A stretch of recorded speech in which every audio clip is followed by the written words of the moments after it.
Let's Pod This. My name is Andy Moore.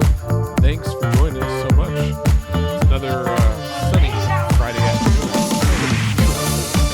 It's about 1,000 degrees outside, and I'm already tired of summer.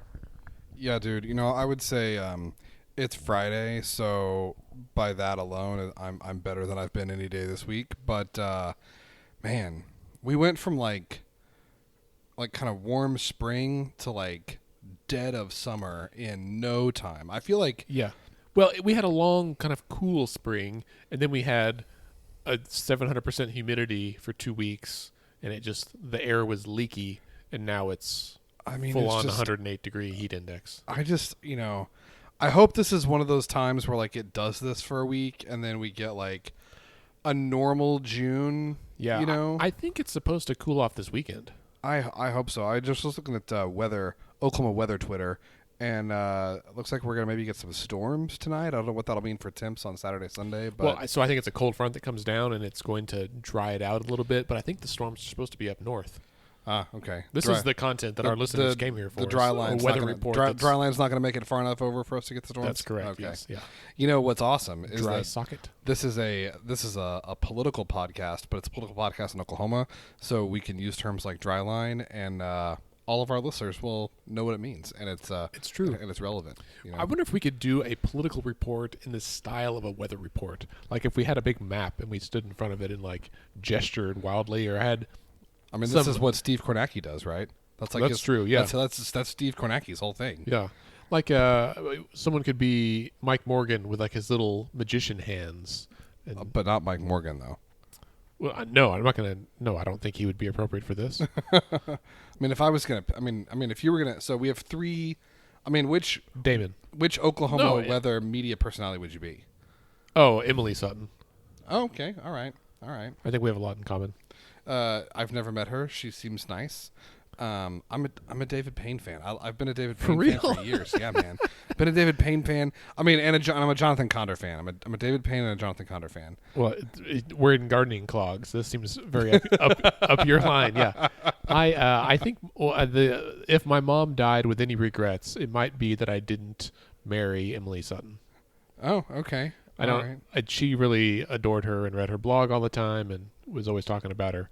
I've met her a few times. She's lovely, but she seems great, and I will say she is very good at her job. Yeah, like she's very reasonable and not excellent meteorologist person. Right. I liked David Payne when he was on the morning show at KFOR because morning shows are a little lighthearted and you can kind of joke around and stuff, and that fit him. Now that he's on in the evenings, you just can't put a comedian in doing serious weather. That's like prime time. You got to be focused, and he's a little.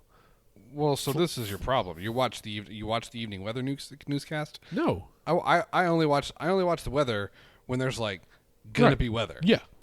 In which case, I will watch David Payne, or I will say I like Emily Sutton a lot, or Jonathan Condor. Those are kind of my main.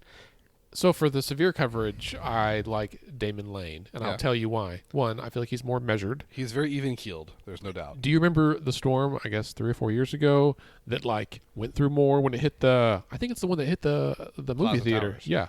Yeah.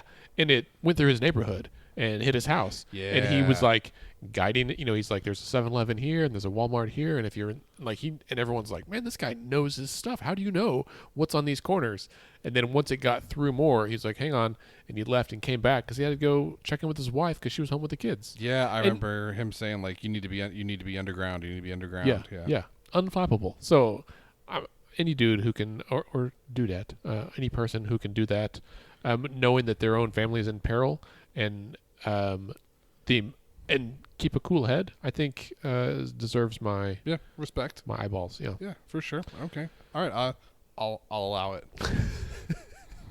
Obviously, Bailey is not here with us today. Bailey is getting married and several other things going on this summer, so she told us she's going to take a break for several weeks from the podcast. So you guys are just stuck with Scott and me and any guests that we rope into this show over the summer. I imagine we'll probably try to line up somebody so you guys get bored if it's just us. Well, don't give them that. It's maybe not the case. Did you ever get bored with Josh Molina and Rishi Hirway on the West Wing Weekly? I mean, touche, but those are some those are some serious shoes to fill. That's right. Clearly, I'm Rishi and you were Josh. I'll allow it. Although I am not remotely musical, but you are more theatrical, I'll say.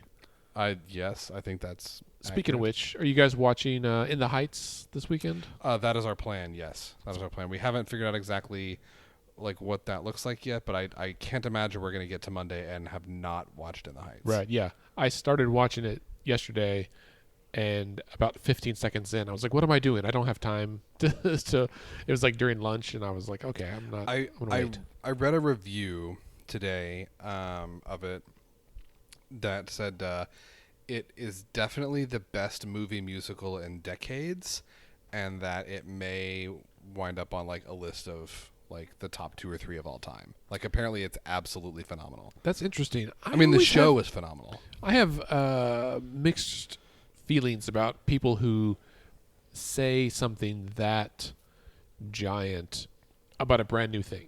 Yeah, I concur. And you know, it may be this reviewer may be totally wrong, but so for listeners, if you're not familiar, In the Heights is the debut musical, or was the debut musical in 2008 of one Lin-Manuel Miranda. It was his first composition. I think his first composition that he put on Broadway. He won a Tony for it, multiple Tonys for it. It led to him winning a MacArthur Genius Grant. For many people that would be the height of that would be like the culmination of their work. They've kind of achieved what they were sitting here to do. Lin-Manuel took those accolades and spent the next 7 years working on a project called Hamilton, right? Which you may have heard of. Which you may or may not have heard of. So, it's from the writer, the writer of Hamilton, and it's the story of a community of, I believe, Puerto Rican immigrants living in Washington Heights in New York City, and kind of what life is like for them as immigrants in the United States. The score is phenomenal. The book is outstanding. This, unlike the movie Hamilton that was recently released, the Hamilton that came out on video was a filming of a stage performance done by the original cast. By all accounts, it is phenomenal. This is not that. This is an actual movie. It's directed by John Chu, who is probably best known. To me, he's best known for the movie Crazy Rich Asians. If you've not seen it, you should absolutely go see that. But apparently, the faithfulness to the stage production is incredible. The cast is incredible. They all sing, which is awesome. They all do their own choreography, which is fantastic. Apparently, it's just the cinematography. It was shot in New York, and it's just really well done. So that is a very long way of answering your question, Andrew, which is to say, yes, I plan on watching In the Heights this weekend. Listeners, I can't remember. We've been doing this for how many episodes now? 170, I believe. 170 episodes later, I don't remember how much time I've spent here on the show talking about my love affair with Broadway and musical theater specifically. But suffice it to say, it's serious. Yeah, that's fair. I also remember a endearing episode where I think with Crystal Yosef, where we had 2 episodes, I think, where we talked about Lifetime movies. Yeah, man. Okay, The Blue-Eyed Butcher. If you haven't watched it, you got to check it out. That's right. Yeah, we should probably talk about some government and politics for a little bit before everyone unsubscribes. Say what? But also, I will just say, listeners, if this is at all helpful in even allowing you to disconnect from reality for a brief time before we dive back in, please don't forget, if you haven't already, and hell, even if you have, go to your podcast application and rate and review Let's Pod This. So far, I believe we are still the highest rated Oklahoma politics podcast. Yeah, but only do that if you're going to give us a good rating. 5 stars. Yeah. 5 stars. We accept nothing less but 5 stars. That's right. If you have an issue with something, please send us an email at podcast@letsfixthis.org. Okay, Scott, this is the reason we're rambling is that it's been a relatively quiet week. Most of the legislators are on vacation. I know Representative Eccles, it was his anniversary, and they took a trip. So a lot of folks are out of town. But that Where's Leader Eccles? Where did they go? Hawaii, I think. Nice. A lot of folks have traveled across the ocean to Mexico or the Dominican Republic or Hawaii. I have not. I'm still here. I one person that I don't know if he's in the state or not, but Governor Stitt has 3 bills remaining to sign or veto. Yep. Well, so he's got 2. So he is, as of today, he has signed 1.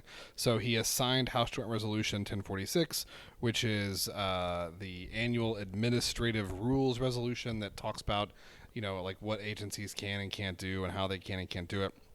So that has been signed. There are 2 remaining. There is House Bill 1010 and then Senate Bill 0236. So House Bill 1010, and you know more about this than I do, Andy. This is a bill that would create an advisory council on traumatic brain injury, and it's a council that if we don't have it, we can't get federal funds to investigate traumatic brain injury. Is that right? Yes, that's my understanding. Yeah. And then the other one, Senate Bill 236, is a sales tax exemption on any clothes that are purchased by Operation School Bell, which is a local nonprofit that would then distribute these clothes to folks that are disadvantaged. So this is a bill that presumably would get them a sales tax exemption. So many nonprofits, when they go buy stuff, you can present a form that shows you're part of a 501c3 that is exempt from paying sales tax, and they'll take that off of your bill at the point of sale. And I'll jump in. Like a point that I think a lot of folks may not know is that not all nonprofits are tax exempt in this way, right? So we think of nonprofits being charities, and that means that they don't have to pay income tax on their revenue, which is true. But only in Oklahoma, only certain ones also don't have to pay sales tax, and that sales tax exemption must be approved by the state legislature, and it is relatively difficult to get from my experience in trying to for various groups. And so often it is like this for a specific type of product. But they did it. Like, the legislature approved this and sent it to the governor, who has not yet signed it, which listeners will recall that in session, if the governor is presented with a bill and declines to sign it, the bill becomes law without his signature. Like a pocket signature. Correct. However, once session is over, if the governor is presented with a bill that he declines to sign, then it becomes a pocket veto. I don't, long time or anytime listeners will be unsurprised to know that I fail to understand the governor's logic on any number of decisions that he makes. It's not clear to me why we would veto bills that are looking at traumatic brain injury and giving a sales tax exemption for an organization that looks like it buys coats for kids. I don't like for sure get that. I assume that there aren't any, freedom implications. It doesn't have anything to do with eating meat. Probably it's not something to do with like vaccines or, taking away the rights of parents to choose something. I don't think there's anything about abortion. So I'm puzzled why Governor Stitt would choose these 2 not to sign. But what if it's what if he's like, we don't need this federal money? In this year of all years, that would be just an asinine response. I don't think that's it. So that when he's running for president in 2024, he can say, I decline to take federal funds from Washington to study the brains of people who have hurt their brains. You can't say, of all the years, this is not the year to say anything about declining to accept federal funds. Well, because we needed it, and we should have taken more in many cases. So it's been helpful. It's a puzzle. It's a puzzle. All right. Well, so that's it for legislative activity, I think, right? Yeah. So when's the deadline for him to sign? Midnight today. Oh, so he could still sign them today. Yeah, but he's already signed one today, so he's going to you know what? I think I'll sign the joint resolution at 2. I'll go to happy hour, have a cocktail, mull it over, and then I'll come back, and this evening about 5, I'll sign the Senate bill, and then I'm going to take the House bill down to the wire. We'll sign that one at 11:58. Maybe he had stuff to do. Maybe he had to, do some kind of, I don't know, meeting. He's a governor. He's got stuff going on. It's not like just sitting around the Capitol. Does he? Yeah. Okay. Oh. I don't have evidence to the contrary, and so I'm going to assume that our governor, whoever it might be, has things to do every day, even on Fridays in June. Fair enough.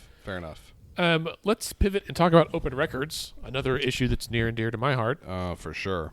So today, NonDoc announced that they have filed a lawsuit seeking what's called the Jones Day Report from OU. And this goes back to allegations of sexual misconduct against former OU President David Boren. As well as Trip Hall. Yes. And there was a report during that investigation that is supposed to have been made public, and the university, who has repeatedly flaunted the Open Meetings Act, the Board of Regents they have kept refusing to release it, giving various reasons, including citing the open records law, some of the exemptions therein, which, in the opinion of NonDoc and attorney Katie Beth Gardner, who is a friend and colleague of mine, they are incorrect in how they are applying the law, so they sued him. And I say good for NonDoc.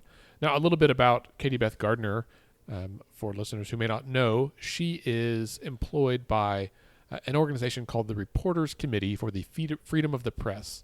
They're a national organization, and last year, early in 2020, they announced Oklahoma as one of the recipients for funds that is part of their local legal initiative. So basically, they picked 5 or 8 states to basically hire an attorney and say, we're paying for him. Here's a full-time attorney to support journalists in your state in the pursuit of transparency, specifically the Open Records Act and Open Meeting Act type things. And so Katie Beth has been a tremendous asset. In fact, in just the last few weeks, I think the last month, she has filed 4 lawsuits on behalf of media organizations. The Oklahoma Watch versus Epic Charter Schools was the first one. Osage News versus Osage Nation Trial Court. The Frontier versus Pottawatomie County Jail Trust. And then this NonDoc versus OU, which is great. I mean, I shared today's story with the board of FOI Oklahoma, and I thought, man, Katie Beth is earning her keep. FOI, I will say, is one of the members of the coalition that applied for these funds to get Katie Beth here. She's a native Oklahoman, and it's been really great. In fact, over the last couple of months, she has partnered with us to do a monthly lunch and learn series about government transparency, open records, Open Meeting Act. It's been really beneficial, and it's exciting. I think, Scott, I'll get your perspective, but it feels like these are the kind of things that we all know we need, and there was a pent-up need for it, right? That none of these organizations really had money to pay the legal fees of someone to file this kind of stuff, and so just to have someone not even on retainer, but just bought and paid for, her salary is paid, there's no fee for service, she does this 40 hours a week. This has been a really good thing for journalism in Oklahoma. No, I mean, I totally agree. And especially because you think about organizations like NonDoc, like Oklahoma Watch. These are, in Frontier, I believe none of these are organizations that require a subscription, right? If you want to support Frontier, you donate. If you want to support NonDoc, you donate. I think the same is true for Oklahoma Watch, right? These are all... Yeah, they're all nonprofits. These are all nonprofit, independent journalistic entities. They're not supported by ad sales. They're not supported by subscription services. So, they're... On the one hand, they don't have some of the, I think maybe constraints that a more traditional newsroom might have, but they also don't have the resources, right? And you want to talk about filing a lawsuit against the University of Oklahoma? I mean, that's talk about a David and Goliath situation, right? And so I think one thing that sometimes deters big entities from feeling like they need to comply with, transparency or requests for requests for documents, etc., they say like, hey, we're going to say no. What are they going to do? Sue us? Like, they don't have, organization X, Y, and Z, individual, person X doesn't have the resources to take the University of Oklahoma to court. So having someone who, like, this is their job that's being paid by an outside entity, I think is hugely helpful. I think one thing that is important to remember too is that the Jones Day report didn't, and I mean, this is my understanding, Andy, tell me if I'm wrong, the Jones Day report doesn't just have to do with sexual misconduct by former President Boren and Trip Hall, although those are certainly serious allegations that, if true, have caused an incredible amount of harm to several people.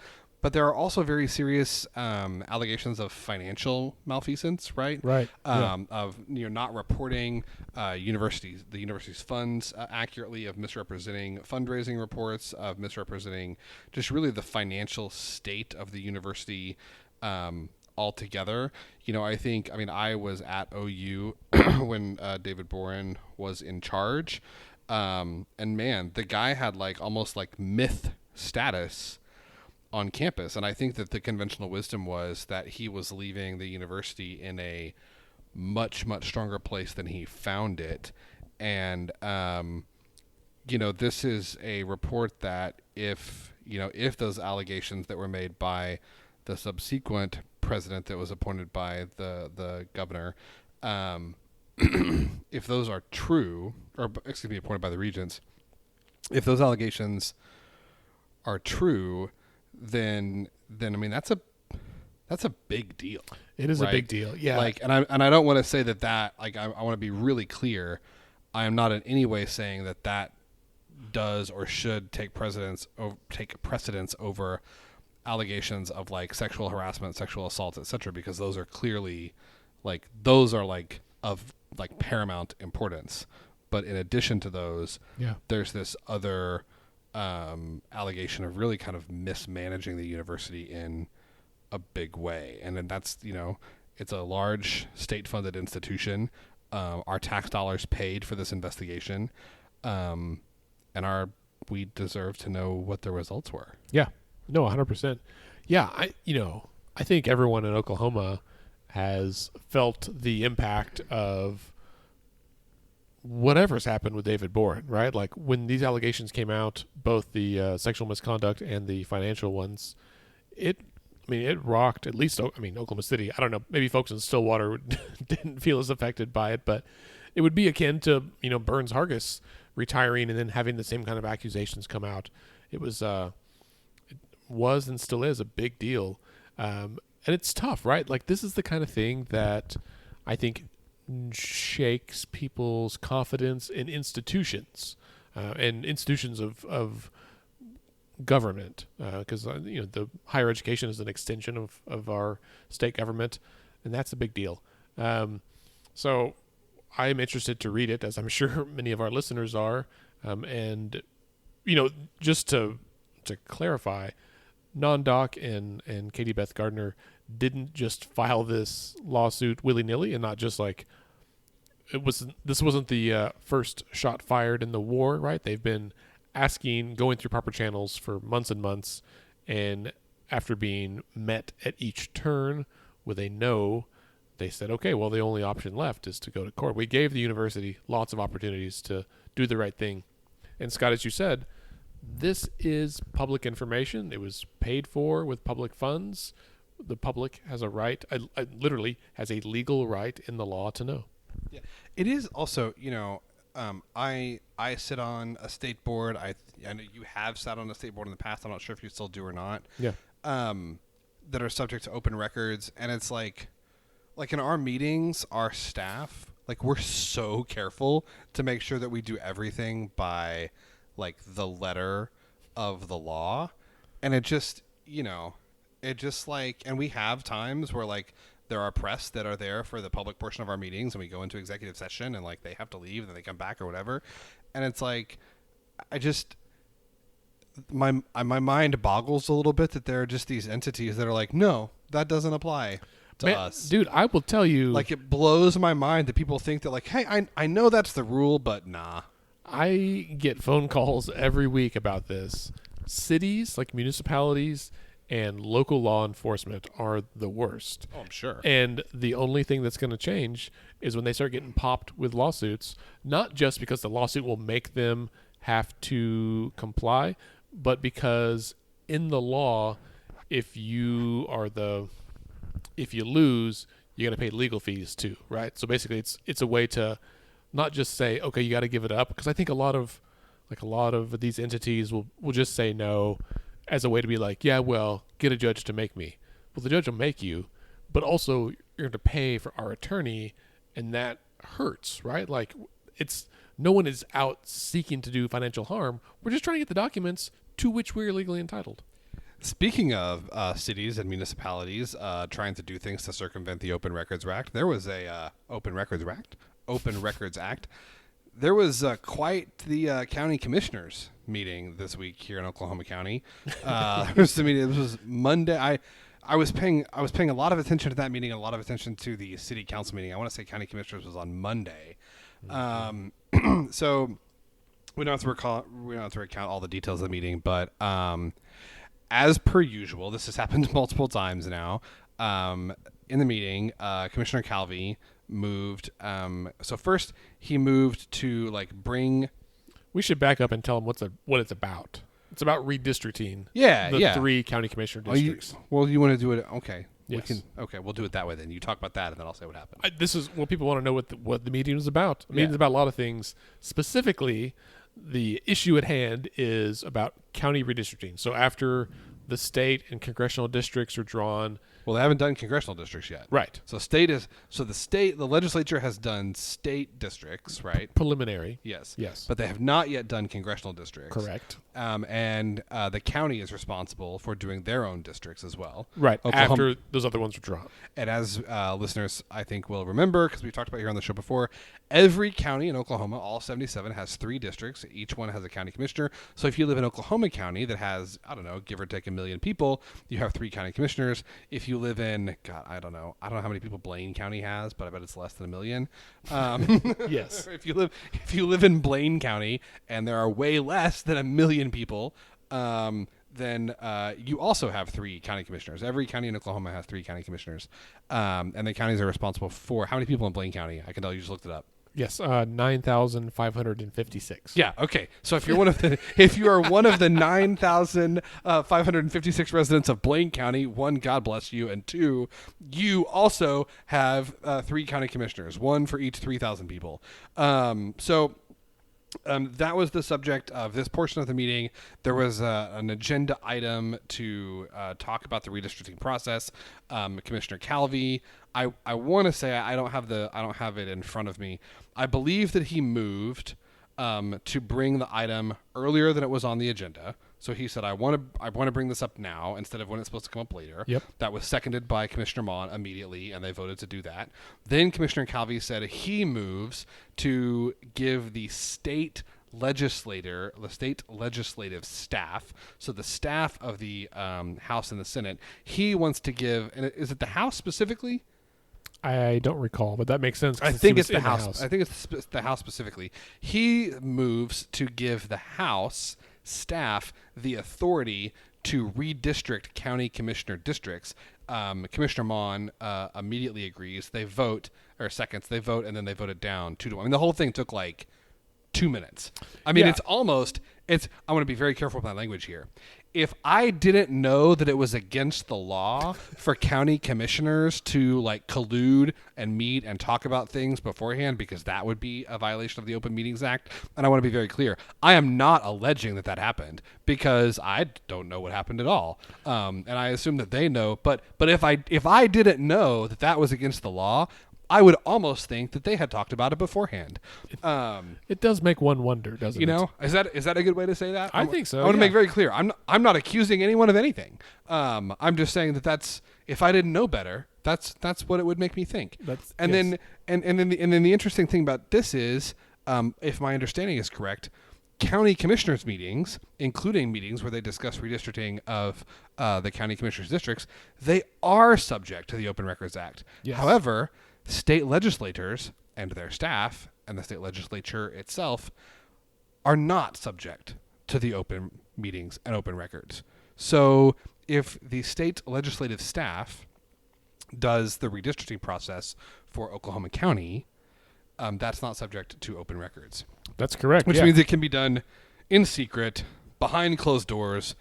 I don't know if rooms are filled with like cigar smoke anymore. It's probably like grape flavored vapes, but in some grape flavored vape filled room, someone will be drawing our county commissioner districts, and we'll never know who or why or how. Yeah, so the legislative staff are not bad people. They're doing a job. They actually like care about how they draw maps, but they draw the maps based on what their boss tells them to do, right? Like, we want you to draw it and we want you to prioritize these things and draw it in this way and don't consider these things and whatever, right? And then they're the ones that like actually do it.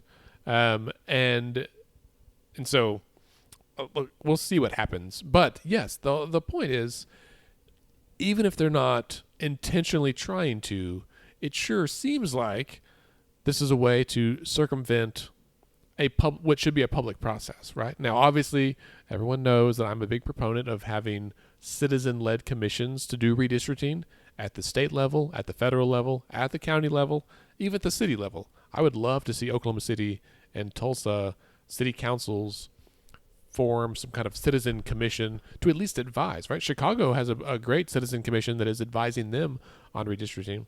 And if anyone from the city's listening, I've already spoken to a couple of city councilors about this. I think it's a good idea, and it hurts nothing. It can only help. Yeah, So, agree.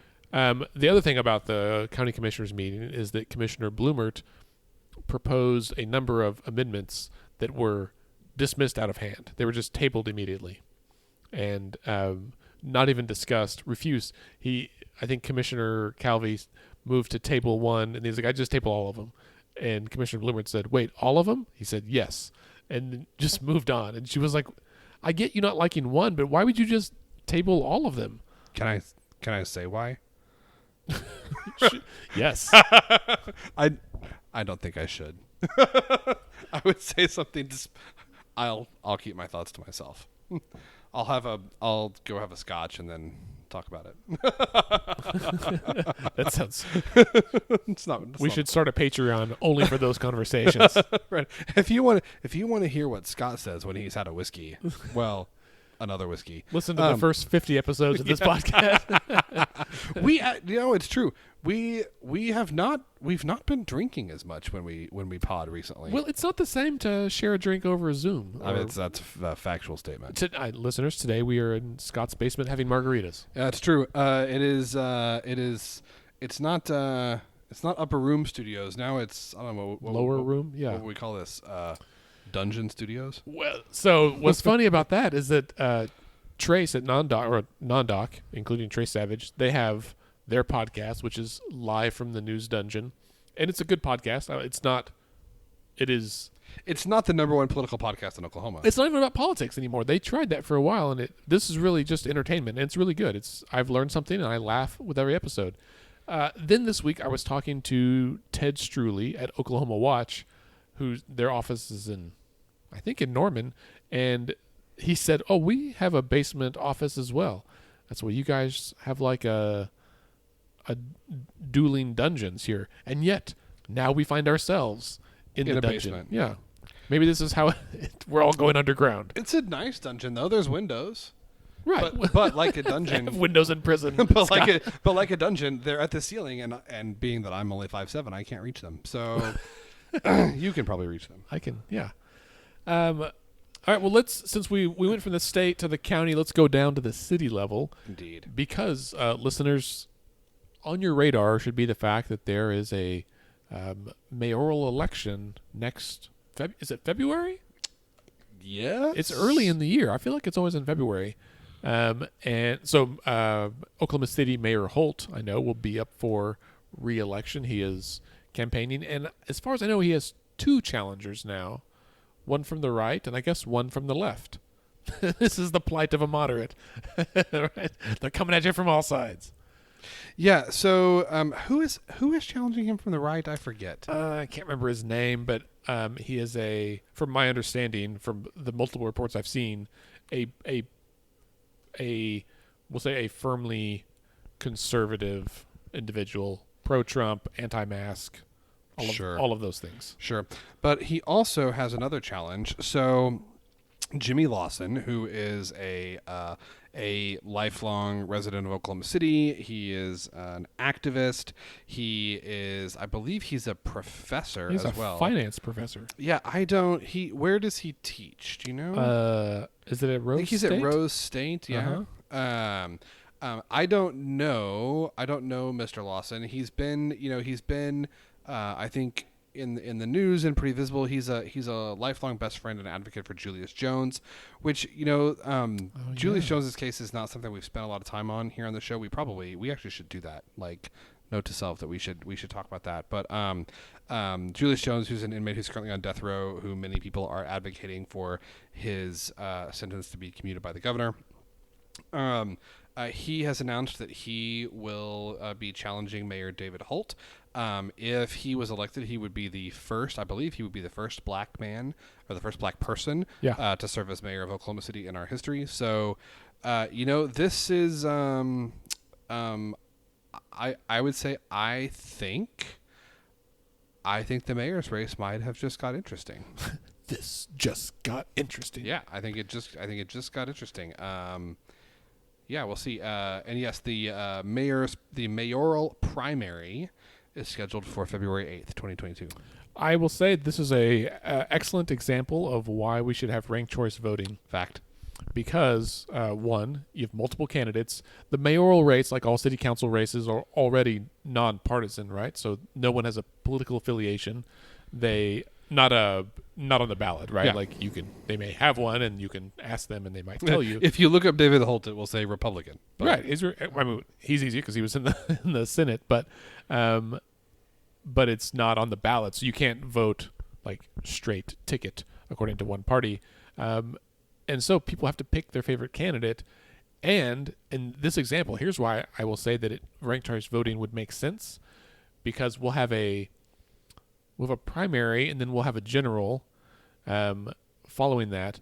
And so if no one wins more than 50% in the primary, then we'll have a general, right? But if one of the candidates pulls out 51% and the other two split the other half, then that person wins. I believe that is correct. And so, what I think, because it's nonpartisan. What's interesting is that for statewide races, like we'll have next year, like state legislature and statewide meaning the governor, lieutenant governor, labor commissioner, attorney general, all that stuff. If you are an independent, there's no primary because you don't have a party, so you're automatically on the general ballot. Absolutely. And I think we might see something happen next year we haven't seen for a long time. Are you running for governor? I'm not running for governor. Something that hasn't happened in several decades. I have never run for governor, and I am not running next year. But if there is an independent candidate and a strong Democratic challenger, which seems unlikely at this point, but who knows, that we could have a governor who is elected with less than a majority of the vote. Yep. Right? This last happened with Governor Brad Henry, I believe, where he won something like 47 or 48% of the vote, and then there was a Republican and an independent who split the rest. A strong independent who eroded the Republican support, and that meant that the winner didn't even get elected by half. Ranked choice voting, also referred to as instant runoff voting, helps eliminate this, because when all the votes are cast, you rank your first choice, second choice, third choice on down, as many as you'd want. You can only put one. You can just put your first choice and turn it in if you'd like. That's totally fine. But you could rank them, and then when they tabulate them, right, whoever has the least number, if no one wins 50%, then they take whoever was lowest and basically pull them off, and then they redistribute those ballots based on their second choice to the other candidates in subsequent rounds until someone has more than 50%. And we will see this play out soon in the New York City mayoral race. In the Big Apple, right? That's right. Andrew Yang is, I think, perhaps the favorite right now. I think the conventional wisdom would say he's the favorite. In the polling, I want to say he's third right now. Well, so this is where ranked choice voting makes it interesting, it's true, right? because no one is doing a true ranked choice poll, which matters. So it turns out, yeah. Turns We're out, all flying blind here.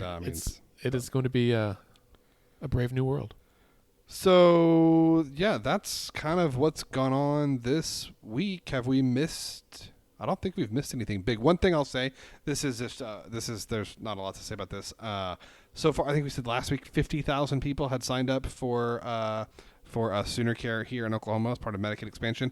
This week, we're at over 100,000. Estimates were that we would see about 200,000 people that are newly eligible for Sooner Care in Oklahoma. It looks like, I'm not saying we're going to blow past it, but I'm saying it's possible.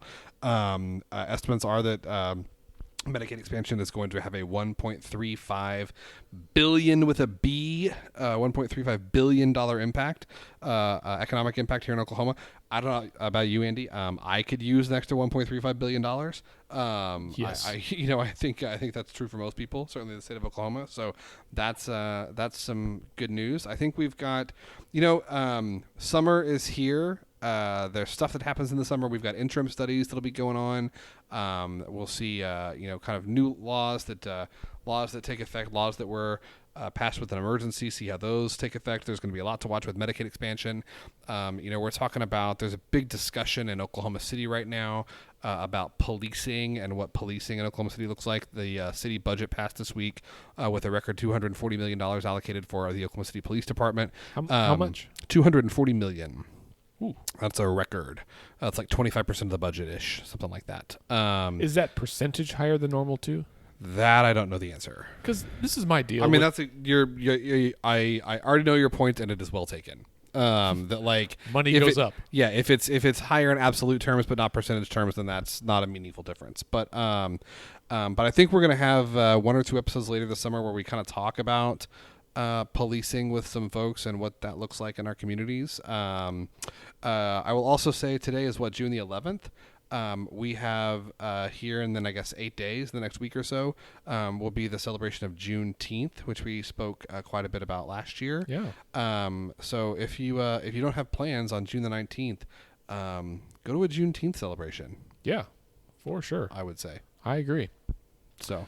All right. Well, on that note, we're going to end the program here. I will also follow up with one tidbit and fun factoid that that Blaine County